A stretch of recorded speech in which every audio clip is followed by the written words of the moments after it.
시작하기 전에 구독과 좋아요 눌러주세요. 어디에서 보고 계신가요? 댓글 남기면 그곳으로 사랑의 하트를 보낼게요. 가문의 먹칠한 도둑년에게 내어줄 방은 없다. 당장 그 아이를 데리고 눈보라 속으로 썩 꺼지거라. 조선 팔도의 한기가 맹렬하던 어느 해 겨울이었답니다. 한양김 참판댁의 맏며느리 민씨가 갓 3살 된 아들을 안고 눈보라 속으로 쫓겨났으니 매정한 시어머니의 독한 마음이 칼날보다 시리었지요. 대체 어찌하여 이 모자는 이토록 가혹한 운명을 맞이하게 된 것일까요? 조선 팔도의 모진 한파가 들이닥쳐 무생명이 숨을 죽이던 어느 해 겨울이었답니다. 한양에서도 으뜸가는 권세를 자랑하던 김참판댁. 그 집안의 실세는 안주인인 박노마님이었습니다. 노마님에게는 아들 둘이 있었는데 맏아들은 일찍이 세상을 떠났고 그저 무능하기 짝이 없는 둘째 아들만이 남아 가문을 이을 제목으로 여겨지고 있었지요. 허나 노마님의 마음속에는 늘 한 가지 그늘이 드리워져 있었습니다. 바로 일찍 세상을 떠난 맏아들의 아내 민씨 며느리와 그녀가 낳은 적장손이었습니다. 노마님은 어찌해서든 둘째 아들에게 가문을 물려주고 싶었으나 핏줄의 정통성을 따지자면 민씨의 아들이 엄연한 적장손이니 이 모자가 눈의 가시처럼 여겨질 수밖에 없었습니다. 그녀의 비뚤어진 욕심은 결국 끔찍한 흉계를 낳고야 말았습니다. 때는 마침 가문의 큰 제삿날이었습니다. 온 친척이 모여 조상께 예를 올리는 경건한 날. 박노마님은 음험한 미소를 지으며 조상 대대로 내려오는 귀하디 귀한 금비녀 하나를 몰래 챙겼습니다. 그리고는 아무도 보지 않는 틈을 타 민씨의 조촐한 보따리 깊숙한 곳에 그 비녀를 찔러 넣었지요. 이는 처음부터 민씨를 도둑으로 몰아 가문에서 내쫓기 위해 치밀하게 계획된 비열한 함정이었습니다. 모든 제례가 끝나고 친척들이 한자리에 모여 음복을 할 때 노마님은 기다렸다는 듯이 가슴을 치며 통곡하기 시작했습니다. 아이고 아이고 이럴 수가 있나. 조상님들께서 물려주신 가보, 그 귀한 금비녀가 온데간데 없이 사라졌구나. 필시 이 집안에 좀도둑이 들었음이야. 노마님의 연기의 집안은 순식간에 발칵 뒤집혔습니다. 사람들은 웅성거리며 서로를 의심의 눈초리로 쳐다보았지요. 바로 그때 노마님은 매서운 눈초리로 민씨를 쏘아보며 소리쳤습니다. 내 인연, 네가 감히 가문의 보물에 손을 댄 것이 아니냐. 어서 네 보따리를 풀어보아라. 민씨는 하늘이 무너지는 듯한 충격에 휩싸였지만 자신의 결백을 믿었기에 순순히 보따리를 내놓았습니다. 그러나 노마님이 보따리를 거칠게 풀어헤치자 그 속에서 영롱한 금비녀가 모습을 드러내는 것이 아니겠습니까? 순식간에 모든 친척의 손가락질이 민씨에게로 향했습니다. 보시오, 이 부정한 것의 소행을. 어찌 죽은 지아비의 얼굴에 먹칠을 하고 조상님을 욕보일 수 있단 말이냐. 노마님은 광기에 찬 목소리로 외치며 금비녀가 든 보따리를 그대로 민씨의 얼굴에 집어던졌습니다. 민씨는 억울함에 눈물조차 나오지 않았습니다. 어머님, 저는 결코 그런 짓을 하지 않았습니다. 하늘이 알고 땅이 아는 사실입니다. 하고 애원했지만 노마님의 귀에는 들리지 않았습니다. 닥치거라. 부정한 어미는 이 가문에 단 하루도 둘 수 없다. 당장 이 집에서 썩 꺼지거라. 노마님의 불호령이 떨어지자 하인들이 달려들어 민씨와 새 살배기 아들의 팔을 잡아 끌었습니다. 밖은 살을 내는 듯한 눈보라가 몰아치고 있었습니다. 어머님 제발 이 아이를 생각해서 소못 한 벌만이라도 내어주십시오. 이대로 나가면 얼어 죽고 맙니다. 민씨는 차가운 마룻바닥에 무릎을 꿇고 눈물로 호소했습니다. 그러나 노마님의 잔혹함은 거기서 그치지 않았습니다. 그녀는 마당의 물동이에서 차가운 물을 한 바가지 퍼와서는 벌벌 떨고 있는 3살 손자의 머리 위로 그대로 끼얹어 버렸습니다. 아이의 자지러지는 울음소리가 눈보라 소리에 섞여 처절하게 울려 퍼졌습니다. 이 더러운 것들, 썩 꺼지지 못할까. 노마님은 소리를 지르며 하인들에게 명하여 대문을 굳게 걸어 잠그게 했습니다. 칠흑 같은 어둠과 눈보라 속에 내던져진 민씨 모자는 서로를 부둥켜 안고 하염없이 울었습니다. 매서운 추위는 어린아이와 연약한 여인이 감당하기에는 너무나도 가혹했습니다. 얼마 못 가 모자는 길 위에서 정신을 잃고 쓰러지고 말았습니다. 하얀 눈이 그들의 몸 위로 소복이 쌓여 마치 작은 무덤처럼 보일 지경이었지요. 이대로 가엾은 모자의 목숨이 끊어지는가 싶던 바로 그때 깊은 산사로 향하던 한 노승이 눈 속에 파묻힌 그들을 발견했습니다. 노승은 지체 없이 모자를 엎고 인근의 작은 암자로 옮겨 정성껏 보살폈습니다. 며칠 후 겨우 정신을 차린 민 씨는 노승에게 자초지종을 털어놓으며 피눈물을 흘렸습니다. 모든 이야기를 묵묵히 듣고 있던 노승은 깊은 한숨을 내쉬며 말했습니다. 가여운 인연이로다. 허나 너무 슬퍼하지 마시오. 인과의 법칙은 하늘의 그물과 같아 결코 벗어날 수 없는 법. 저 독한 늙은이의 업보는 반드시 제 몸으로 돌아올 것이요. 노승은 잠시 눈을 감고 무언가를 헤아리는 듯 하더니 이내 입을 열어 예언과도 같은 말을 남겼습니다. 정확히 5년 뒤 저 늙은이의 뼛속으로 지독한 한기가 스며들어 살을 썩게 하는 괴질이 찾아올 것이니 그때까지 덕을 쌓고 때를 기다리시오. 하늘이 그대들의 한을 풀어줄 기회를 반드시 내어줄 것입니다. 그 말은 절망의 구렁텅이에 빠져 있던 민 씨의 마음에 작은 희망의 불씨를 지폈습니다. 그것은 훗날 기나긴 인고의 세월 끝에 펼쳐질 서슬퍼런 복수의 실마리가 되었습니다. 노승의 도움으로 구사일생한 민 씨는 아들을 품에 안고 스님이 이끄는 깊은 산속의 작은 암자에 몸을 의탁하게 되었습니다. 세상과 단절된 고즈넉한 산사는 모자의 시린 마음을 보듬어주는 유일한 안식처가 되어 주었지요. 민 씨는 그곳에서 먼저 세상을 떠난 남편의 3년상을 치르기로 결심했습니다. 매일 아침 남편의 위패 앞에 정갈한 제물을 올리고 달아빠진 무릎으로 불공을 들이며 지아비의 넋을 위로했습니다. 그녀의 지극한 효성은 암자의 스님들은 물론 산속의 짐승들마저 감복시킬 정도였습니다. 민 씨는 슬픔에만 잠겨 있지 않았습니다. 새벽 예불에 하루도 빠짐없이 참여하여 마음을 닫고 산사의 온갖 맺은 일을 마다하지 않았습니다. 차가운 냇가에서 빨래를 하고 거친 나무를 뜯어 공양을 준비하며 낡은 법당을 쓸고 닦는 허드렛 일을 도맡아 했습니다. 고된 육신의 노동은 오히려 그녀의 마음을 차분하게 가라앉혀 주었습니다. 남편을 잃은 슬픔과 시어머니에게 쫓겨난 원통함, 그 모든 고통이 땀방울과 함께 씻겨 내려가는 듯 했습니다. 민 씨의 마음은 고통 속에서도 점차 단단한 평온을 찾아가고 있었습니다.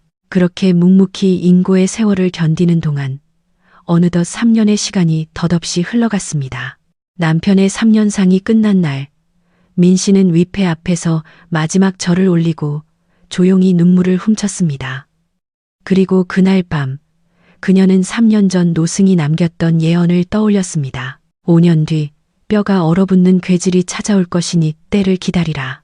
그 말을 되새기며 민 씨의 눈빛은 슬픔을 넘어선 차가운 결의로 빛나기 시작했습니다. 그녀는 노승을 찾아가 깊이 머리를 조아리며 간청했습니다. 스님, 부디 저에게 사람을 살리는 의술을 가르쳐 주십시오. 뼈에 사무친 한기를 다스리는 비방을 배우고 싶습니다. 노승은 민 씨의 굳은 의지를 읽고는 조용히 고개를 끄덕였습니다. 그날부터 민 씨는 뼈를 깎는 노력으로 침수를 익히기 시작했습니다. 낮에는 산사의 일을 돕고 밤에는 등불 아래에서 의서를 탐독하며 인체의 혈자리를 외웠습니다. 자신의 팔과 다리에 직접 침을 놓으며 그 감각을 익혔고 손끝이 닳고 닳아 피가 맺히는 고통도 묵묵히 감내했습니다. 그녀를 버티게 한 것은 오직 두 가지, 억울하게 빼앗긴 아들의 미래와 가슴속 깊이 새겨진 복수에 대한 맹세였습니다. 그녀의 굳건한 의지는 가느다란 침끝에 서슬퍼런 기운을 실어주었습니다. 그 사이 쫓겨날 당시 3살배기 갓난아기였던 아들은 어느덧 8살의 영특한 동자로 자라났습니다. 아이는 노승에게서 천자문을 시작으로 사서삼경에 이르는 글과 세상의 이치를 배웠습니다. 총명하기가 또래의 아이들과는 비할 바가 아니었으며 그늘진 환경 속에서도 결코 기죽지 않고 맑고 곱게 성장했습니다. 아이는 어머니의 깊은 고통과 자신이 겪었던 억울한 일을 단 한순간도 잊지 않았습니다. 슬픔에 잠긴 어머니를 볼 때마다 작은 손으로 눈물을 닦아주며 어머니, 제가 꼭 힘이 되어 드리겠습니다. 하고 다짐하곤 했습니다. 어머니 민 씨가 그날 눈보라 속에서 다른 것은 다 버려도 유일하게 품속에 챙겨두었던 것이 있었습니다. 바로 시어머니가 자신에게 누명을 씌웠던 증거물인 금비녀였습니다. 아이는 그 금비녀를 어머니에게서 건네받아 자신의 가장 소중한 물건으로 고이 간직했습니다. 그것은 단순히 값비싼 장신구가 아니었습니다. 자신들의 억울함을 증명할 유일한 증표이자 자신이 김참판댁의 정당한 적장손임을 상징하는 물건이었습니다. 아이는 매일 밤 금비녀를 꺼내어 차가운 금속의 감촉을 느끼며 언젠가 이 비녀를 가지고 당당히 집으로 돌아갈 날을 손꼽아 기다렸습니다. 이것은 단순히 개인적인 원한을 갚기 위한 복수심이 아니었습니다. 억울하게 빼앗긴 가문의 명예를 되찾고 적장손으로서 자신의 정당한 자리를 바로 세우겠다는 굳은 서약이었습니다. 어머니의 인고와 아들의 총명함, 그리고 하나의 금비녀, 산사의 고요함 속에서 복수의 칼날은 조용히 그러나 더없이 날카롭게 벼려지고 있었습니다. 5년이라는 시간이 거의 다 차오르고 있었습니다. 민씨 모자가 깊은 산사에서 인고의 세월을 보내는 동안 한양의 김참판댁에는 몰락의 그림자가 서서히 들이우고 있었습니다. 맏며느리와 적장손을 내쫓고 가문을 온전히 손에 넣었다고 생각했던 박노마님의 계획은 처음부터 뒤틀려 있었지요. 그녀가 그토록 믿고 의지했던 둘째 아들은 가문을 이끌 제목이 아니었습니다. 그는 본래부터 방탕하고 무능한 위인이었습니다. 아비의 그늘 아래서는 그 성정이 드러나지 않았으나 이제 집안의 모든 권한이 자신에게 돌아왔다고 여기자 본색을 드러내기 시작했습니다. 5년이라는 시간이 흐르는 동안 김참판댁의 가사는 둘째 아들의 낭비벽 때문에 모래성처럼 허물어져 내렸습니다. 그는 밤낮으로 주색 잡기에 빠져들었습니다. 한양의 이름난 기방을 제 집처럼 드나들었고 노름판에 빠져 하룻밤에 조상들이 평생 일군 논밭을 몽땅 날리기 일쑤였습니다. 처음에는 집안의 재산으로 그 씀씀이를 감당할 수 있었지만 밑빠진 독에 물 붓기나 다름없었습니다. 국가는 비어가고 곳곳에 빚을 지기 시작했습니다. 돈을 빌려준 이들의 독촉이 빗발치자 그는 집안에 감나가는 기물들을 하나둘 팔아치우기 시작했지요. 김참판 가문의 명예는 땅에 떨어져 한양 사람들의 조롱거리로 전락하고 말았습니다. 그러던 어느 여름날 박노마님에게 기이한 병이 찾아왔습니다. 땡볕이 내리쬐는 한여름인데도 온몸에 소름이 돋고 이가 딱딱 부딪힐 정도로 뼛속까지 시린 한기를 느끼기 시작한 것입니다. 처음에는 그저 나이가 들어 기력이 쇠한 탓이려니 여겼습니다. 하지만 시간이 지날수록 증세는 걷잡을 수 없이 악화되었습니다. 그것은 바로 5년 전 노승이 예언했던 바로 그 괴질의 시작이었습니다. 단순한 한기로 시작된 병은 점차 끔찍한 형태로 변해갔습니다. 몸에 스며든 냉기가 살을 파고들어 손끝과 발끝부터 시커멓게 변하며 썩어 들어가기 시작했습니다. 살점이 떨어져 나가는 고통은 필설로 다할 수 없었지요. 노마님은 밤마다 비명을 지르며 고통에 몸부림쳤습니다. 이불을 열겹으로 덮고 하룻불을 방 안에 가득 피워도 뼛속에서부터 차오르는 냉기는 조금도 가시지 않았습니다. 그녀의 고통은 이루 말할 수 없었습니다. 가문이 기울어가는 와중에도 둘째 아들은 어미의 병을 고치기 위해 전국의 용하다는 의원들을 모두 불러 모았습니다. 값비싼 약재를 구하느라 남은 재산마저 탕진할 지경이었습니다. 수많은 의원들이 노마님의 병세를 살폈지만 모두들 고개만 저을 뿐이었습니다. 이런 병은 본 적도 들은 적도 없소. 맥을 짚어보아도 아무런 이상이 없는데 어찌하여 살이 썩어 들어가는지 도무지 알 수가 없구려. 그들의 진단은 한결같았습니다. 그도 그럴 것이 이 병은 육신에서 비롯된 것이 아니라 5년 전 무고한 며느리와 손자를 눈보라 속으로 내쫓으며 지은 악업이 불러온 것이었기 때문입니다. 마음에서 비롯된 업보의 병이었기에 그 어떤 의원의 의술로도 그 원인을 알지 못하고 고칠 수가 없었던 것입니다. 병세가 깊어질수록 노마님은 극심한 고통에 시달렸습니다. 검게 변해가는 자신의 손발을 보며 공포에 질려 비명을 질렀고 밤에는 잠을 이루지 못하고 끙끙 앓았습니다. 그 와중에 집안의 재산이 병치료비와 아들의 탕진으로 바닥을 드러내자 그녀의 마음은 불안감으로 새까맣게 타들어갔습니다. 한때는 한양 최고의 권세를 누렸던 김참판댁이 이제는 빈 껍데기만 남은 신세가 된 것입니다. 박 노마님의 몸과 마음이 끔찍한 병으로 무너져 내리는 것은 그녀가 5년 전 뿌렸던 잔혹한 업보의 씨앗이 맺은 혹독한 열매였습니다. 이는 5년 전 그날 눈 덮인 길 위에서 노승이 남겼던 예언이 한치의 오차도 없이 현실이 되고 있음을 보여주는 명백한 증거였습니다. 하지만 고통과 절망 속에서도 노마님은 여전히 자신의 잘못을 깨닫지 못하고 그저 운명을 탓하며 신세를 한탄할 뿐이었습니다. 김참판댁의 몰락은 박노마님의 괴질만으로 그치지 않았습니다. 가산을 탕진한 둘째 아들의 영혼 또한 서서히 파멸의 길로 접어들고 있었지요. 밤마다 빚쟁이들이 대문 앞에서 빚 독촉을 해댔고 낮에는 사람들의 손가락질을 견뎌야 했습니다. 자신의 무능함 때문에 명망 높던 가문이 나락으로 떨어졌다는 죄책감과 수치심은 그의 이성을 갉아먹었습니다. 현실을 감당할 수 없었던 그는 결국 술에 의지하기 시작했습니다. 처음에는 시름을 잊기 위해 마시던 술이 나중에는 술 없이는 단 하루도 버틸 수 없는 지경에 이르렀습니다. 그는 날마다 만취하여 집안을 돌아다니며 고래고래 소리를 질렀습니다. 그러다 지치면 마루에 쓰러져 잠이 들었고 깨어나면 또다시 술을 찾는 악순환이 반복되었습니다. 술은 그의 정신을 더욱 황폐하게 만들었습니다. 점차 그는 헛것을 보고 헛소리를 중얼거리기 시작했습니다. 아무도 없는 허공을 향해 욕설을 퍼붓거나 이미 세상을 떠난 아버지가 자신을 꾸짖는다며 울부짖기도 했습니다. 그의 눈에는 광기가 서려 있었고 그가 내뱉는 말들은 두서가 없었습니다. 한때 번성했던 김참판댁의 분위기는 그의 광기 때문에 한층 더 암울하고 스산해졌습니다. 그러던 어느 칠흑 같은 밤 끔찍한 사건이 벌어지고야 말았습니다. 그날도 어김없이 잔뜩 술에 취한 둘째 아들은 비틀거리며 마당을 헤매고 있었습니다.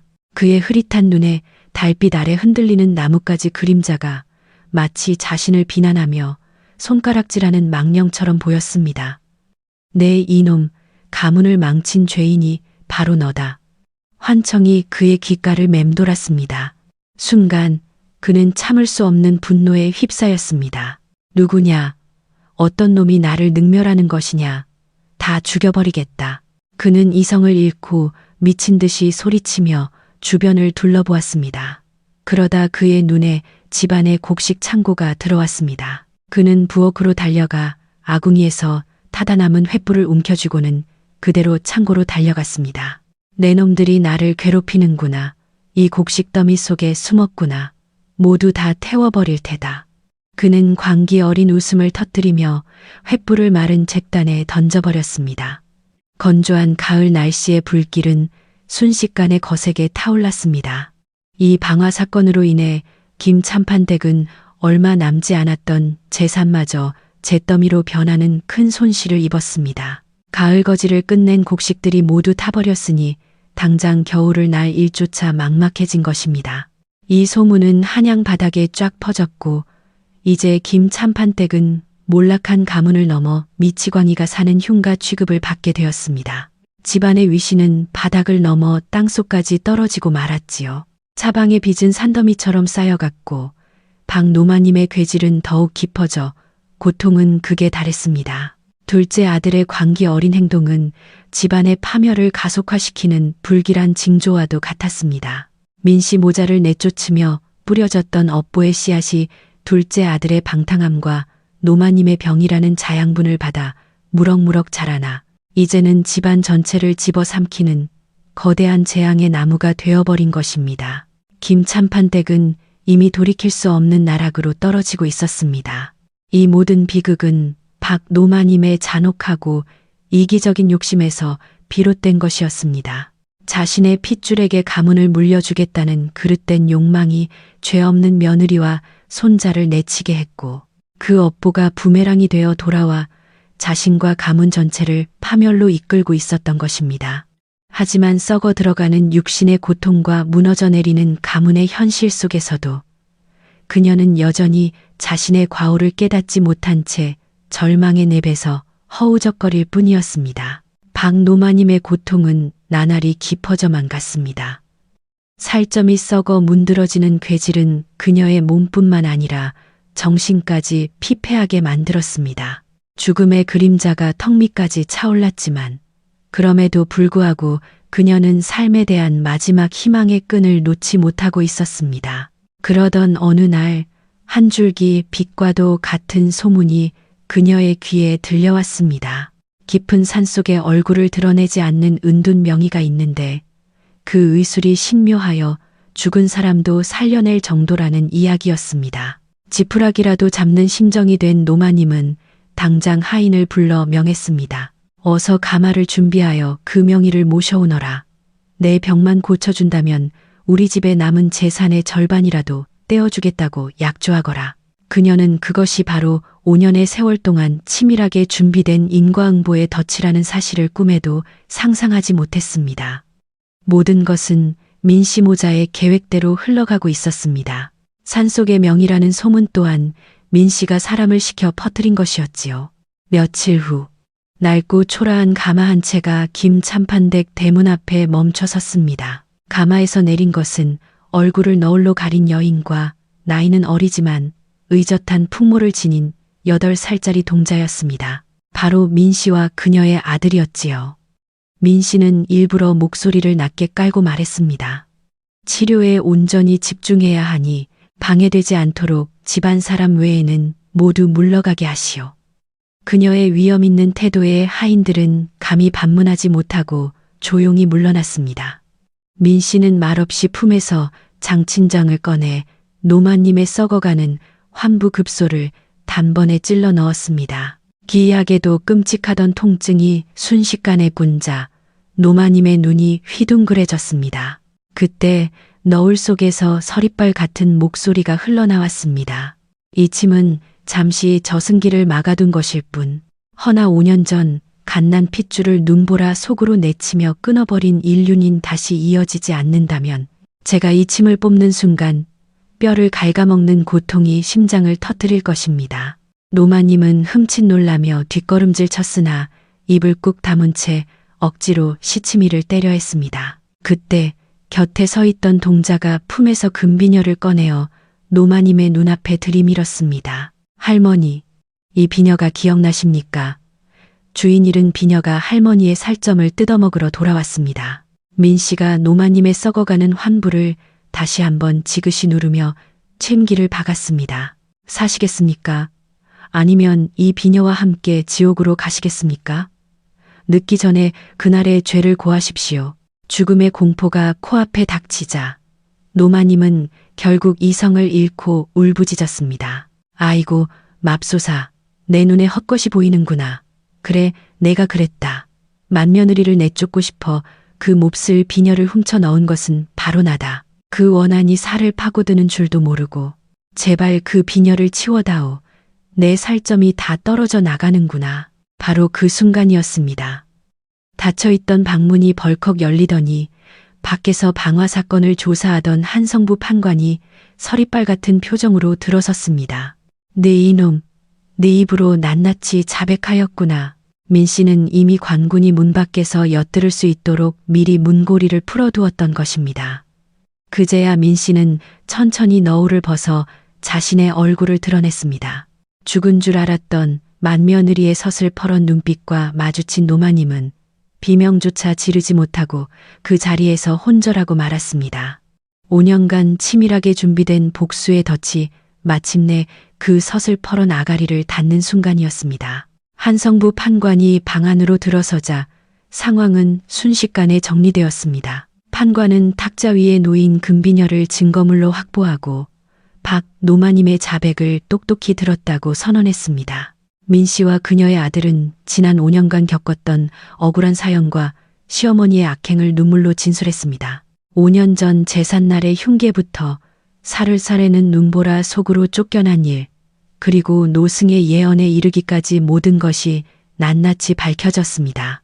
사건의 전말은 명명백백히 드러났습니다. 박노마님이 무능한 둘째 아들에게 가문을 물려주기 위해 맏며느리에게 도둑 누명을 씌워 적장손과 함께 내쫓았다는 사실, 그로 인해 차남이 방탕한 생활로 가산을 탕진하게 된 과정, 그리고 노마님의 괴질이 바로 그 업보의 결과라는 노승의 예언까지 모든 퍼즐 조각이 완벽하게 맞춰졌습니다. 때마침 마당에 있던 하인들과 방화사건 조사를 위해 모여있던 관아의 아전들이 이 모든 광경을 지켜보고 있었으니 더 이상의 변명은 통하지 않았습니다.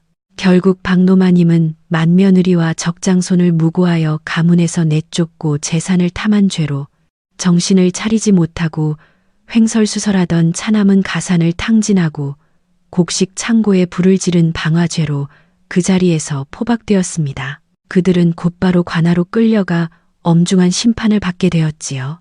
재판은 길게 이어지지 않았습니다. 증거는 명확했고 노마님의 자백은 결정적이었습니다. 재판 결과 박노마님과 차남은 그들의 모든 재산을 몰수당하고 차가운 감옥에 갇히는 신세가 되었습니다. 김참판댁에 기울었던 가문은 본래의 주인인 적장손에게 정당하게 돌아갔습니다. 민 씨는 5년간의 억울한 누명을 벗고 잃었던 며느리의 자리와 명예를 당당히 되찾았습니다. 그녀의 아들 또한 적장손으로서 가문의 대를 이을 정당한 자격을 만천하에 인정받았으니 길고 길었던 인고의 세월이 마침내 결실을 맺는 순간이었습니다. 하지만 인과응보의 심판은 거기서 끝나지 않았습니다. 박노마님은 자신이 뿌린 업보의 씨앗을 혹독하게 거두어야 했습니다.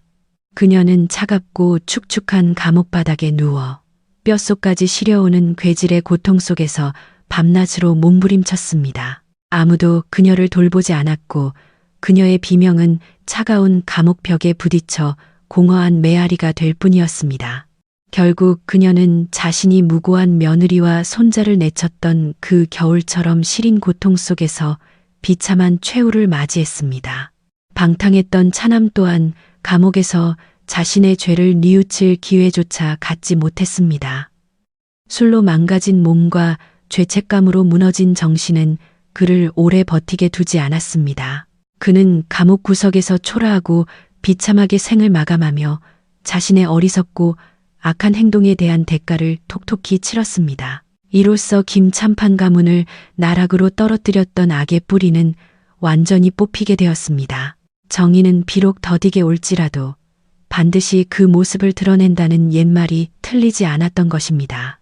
어머니 민 씨는 아들과 함께 폐허가 되다시피 한 김참판댁을 다시 일으켜 세우는데 온 힘을 쏟았습니다. 흐트러졌던 가문의 기강을 바로잡고 성실함과 덕으로서 집안을 다스렸습니다.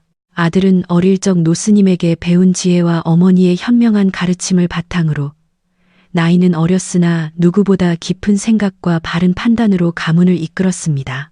곤궁한 백성들을 보면 곡간을 열어 나누어 주었고 억울한 일을 당한 이가 있으면 발 벗고 나서서 도와주었으니 훗날 나라의 동량이 될 훌륭한 인재로 무럭무럭 성장했습니다. 그들이 한때 몸을 의탁했던 깊은 산속의 작은 암자는 훗날 사람들에게 인고정이라 불리게 되었습니다. 끔찍한 고난을 인내로 견뎌내고 마침내 정의를 바로 세운 지혜로운 모자의 이야기를 기리는 장소가 된 것이지요. 또한 새로워진 김참판댁에는 특별한 가풍이 하나 생겨났습니다. 매년 동짓달 보름, 1년 중 밤이 가장 길고 추위가 가장 매서운 그날이 되면 온 가족이 사당에 모여 잃어버렸던 금비녀를 꺼내 조상께 올리는 제례를 지냈습니다. 이는 억울하게 빼앗겼던 가문의 명예와 정의를 되새기고 화목의 소중함을 잊지 않기 위함이었습니다. 이 제례는 후손들에게 부당함에 맞서는 용기와 인내로 덕을 쌓는 것의 중요성을 일깨워주는 상징이 되었답니다. 민씨 모자의 지혜로운 노력 덕분에 어느덧 김참판댁은 과거의 오명을 씻고 화목하고 덕망 높은 가문으로 다시금 한양의 명문으로 자리 잡았습니다. 이들의 기구하고도 교훈적인 이야기는 훗날 민간에 널리 퍼져 김참판댁에는 인과응보의 비녀라는 구전설화가 전해지게 되었지요. 오늘날까지도 옛 김참판댁 터에는 모진 시련을 이겨낸 금비녀의 이야기가 바람결에 실려 전해진다고 하니 사람들은 그 이야기를 통해 따스한 마음과 정의의 가치를 되새긴다고 합니다. 아무리 높은 자리와 부귀를 가졌다 할지라도 타인을 해치려는 사악한 마음은 결국 자신을 쇠함에는 독이 되어 돌아옵니다. 탐욕으로 뿌린 씨앗은 인과응보의 혹독한 열매를 맺는 법, 오랜 인내와 지혜로움으로 정의를 추구하면 비록 고난이 따를지라도 반드시 그 빛을 발하게 될 것입니다.